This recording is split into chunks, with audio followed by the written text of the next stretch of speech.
So even though I try my hardest to reach people, to educate people, to help them, it's evident that people every day still follow crash diets, still follow fads, still fall for them. And it's quite an interesting situation because although I think fad diets are a terrible idea, I can understand why people are attracted to them.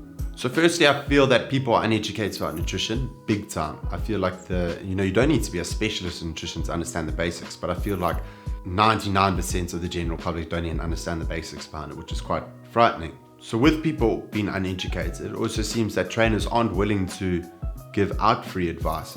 I know a lot of trainers hold on to everything they know and consider it, their secrets, and they don't want to share it, with anyone. But my opinion is, if I have something that can help someone, regardless of whether they pay me or not, I'm going to tell them that. And I'm going to share, the knowledge and hopefully spread the message that there is a sustainable and healthy way to doing things, and you should probably be following that. Even if I never meet the person, even if I never interact with the person, if they see something that I've produced, some content that I've produced, and it changes the way of thinking towards nutrition, towards the exercise, even towards the attitude with themselves, then what's better than that? Being able to help people you don't even know. So minimal knowledge on nutrition and the situation around it is probably the key component to why people jump onto fad diets. The second I would say is desperation. A lot of people, they don't become desperate overnight.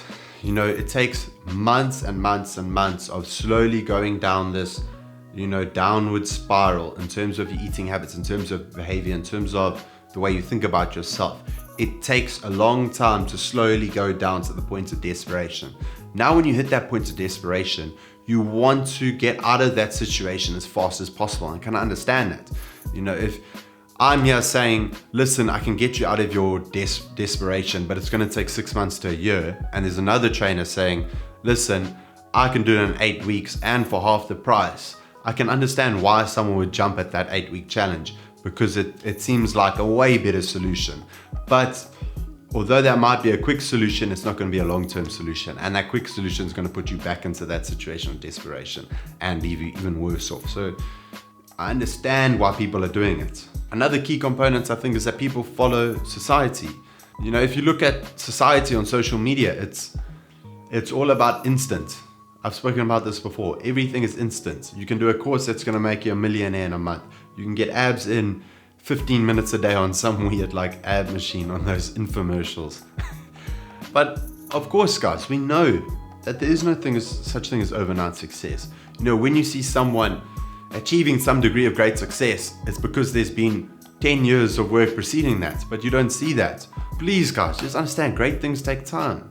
There's a reason why my minimum package is 90 days long, because I feel like anything that comes quickly or overnight is not real, in my opinion.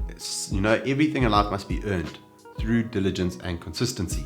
I know that's boring, and I know people don't want to fucking hear it. I know if people are sitting on the couch saying, no, this oak's just trying to take my money, he's trying to get me to buy into a long-term package. But guys, I'm telling you now, I know it, you've heard it 1,000 times before, but stuff is not going to happen overnight. So buckle up and embrace it. And understand, a lot of you are on a point of desperation. You want to get out of that hole. But looking to fix that situation quickly is not going to actually fix the problem. It is only going to patch it up for a month or two, and then that hole is going to open up again. So although you're desperate and you're needing to change your life, you need to accept that, the responsibility lies on you. The responsibility lies on you to change your life for the rest of your life. You've got your whole life ahead of you. It is not going to happen overnight. And I think another point is, a lot of people hope that maybe they go into the crash diet knowing, geez, this is pretty unsustainable. I'm on damn low calories. I'm dying inside. But I think there's a glimmer of hope that they feel. They feel they are unique. They feel that they will be an exception to the rules. When I say that people gain weight extremely fast after the crash diets, I think during a crash diet, people feel that there will be an exception. They will have the will or the willpower to see the crash diet out, to not binge afterwards. And, of course, that's not the case. I'm yet to see someone who doesn't binge straight after a crash diet. No matter what degree of willpower you are, no matter how special and unique you think you are, you will not be an exception to the rule.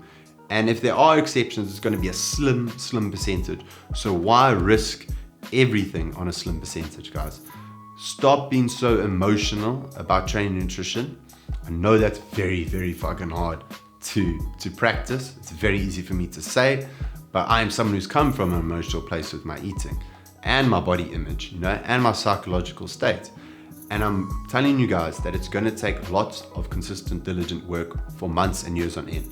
If you want a great life, it's going to take effort. It's going to take patience. So guys, stop thinking with your emotions, start thinking logically, and start fucking taking responsibility for your life, because only you can change and only you can make your once desperate situation a positive situation, and the responsibility lies with you. So get up, make it happen for yourself, and just fucking have a positive life.